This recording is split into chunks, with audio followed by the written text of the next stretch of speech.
Save 20% on every bra at Knickers and Lace. This program is brought to you by Laura O'Connell Realty. Get expert marketing and maximum exposure with Laura.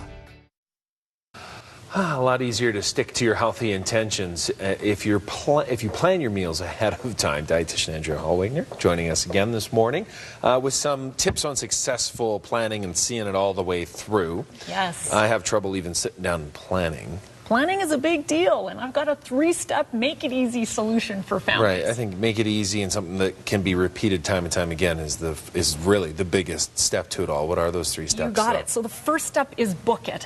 What lives in your calendar actually happens. So this might sound logical and so basic, but most people don't actually have a grocery shopping date booked into their calendar. And when you do, and you place as much importance on that as going out for an important appointment, we know that good food is at least going to be So it's the last thing that's important on our schedule. My wife says every Sunday, we do this, we're going to plan it, and I'm the one who fights it, and I just feel like there's so much other stuff going on, it's hard to place it in there. Okay, but this brings me to step 2, which is map it. And map it doesn't need to be 7 days at a time. It could be just 1 day at a time, or what works for our family is maybe a maximum of 3 days at a time. Okay.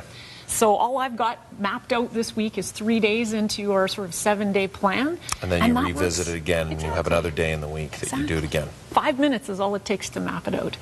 How do you avoid then getting sort of that snowball effect of the week getting away on you? You've got 3 weeks, you've got it in the calendar, you have to revisit and give it a priority. It is really about prioritizing. It is, and the other thing is I'm a paper person. A lot of people try to do everything on tech. I would put a piece of paper that lives on your calendar, hand scratch out your, maybe 1 or 3 days at a time, and that brings me to step 3, which is save it. Anytime you build a plan, keep these for busy weeks because you could quickly flip through and you've got a bank of ideas. So those are my 3 part of the problem. Then it's out the window. I make another plan, and you're 3 weeks into this whole thing, and it goes beyond you, and you've given up. Yes.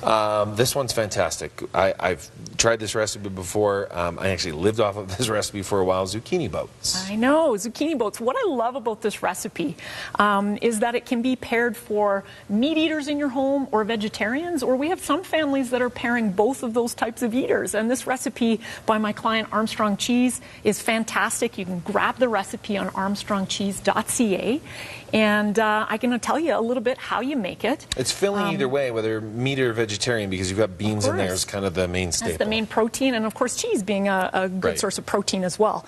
And so what you're going to start off with is take your zucchinis, scoop out the pulp in the inside there. You can chop up a little bit of that, and then you're going to put some carrots, some celery, some onion, and you're going to saute all of that up with some Italian sausage if you are using that, and that makes a nice little sort of mixture here.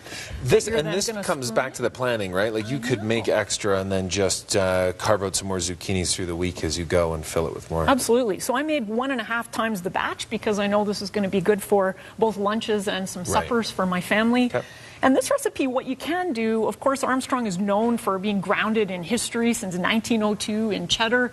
My 9-year-old little chef was at the store with me, and so I allowed him to pick what kind of cheese are we putting in there, and he chose marble. But of course, this recipe is also really beautiful with like a garlic herb style cheddar or whatever you tend to love. You do a good job of making me hungry.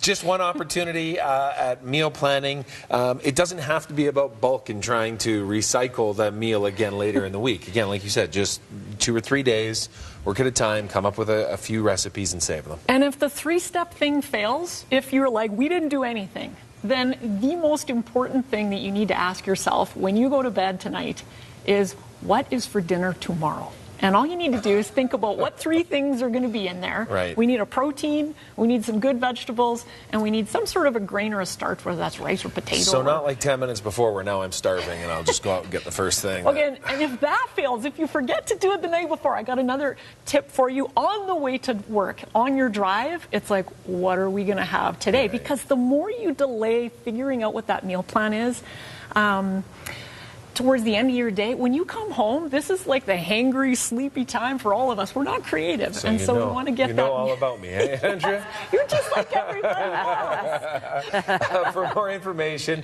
and recipes, more planning opportunity, visit Andrea's website, healthandnutrition.com. Thank you so much. Healthstandnutrition.com. Close. It's like she lives in our head, isn't it? There's a look at a couple of collisions that we have